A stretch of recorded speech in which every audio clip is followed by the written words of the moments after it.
पत्रकारांवर हल्ला आणि विशेषतः महिला पत्रकारांचा विनयभंग।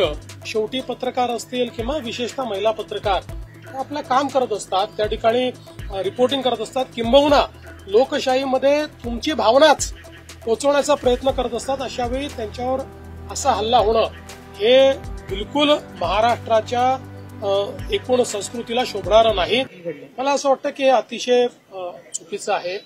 पत्रकारांवर हल्ला आणि विशेषतः महिला पत्रकारांचा विनयभंग हे कुठेतरी गालबोट लावणार आहे। कारण आपण 30 पेक्षा जास्त मराठा मोर्चे बघितलेले आहेत, त्याची शिस्त बघितलेली आहे आणि मला असं वाटतं की त्या मोर्चानंतर सरकारने सकारात्मकतेनं केलेला निर्णय देखील त्या काळातला किंवा शिंदे साहेबांच्या काळातला आपण बघितलेला आहे। त्यामुळे अशा प्रकारे शेवटी पत्रकार असतील किंवा विशेषतः महिला पत्रकार हे आपलं काम करत असतात, त्या ठिकाणी रिपोर्टिंग करत असतात, किंबहुना लोकशाहीमध्ये तुमची भावनाच पोचवण्याचा प्रयत्न करत असतात। अशा वेळी त्यांच्यावर असा हल्ला होणं हे बिलकुल महाराष्ट्राच्या एकूण संस्कृतीला शोभणारं नाही, अतिशय अशोभनीय आहे आणि याचा सगळ्या स्तरावर निषेध झालाच पाहिजे।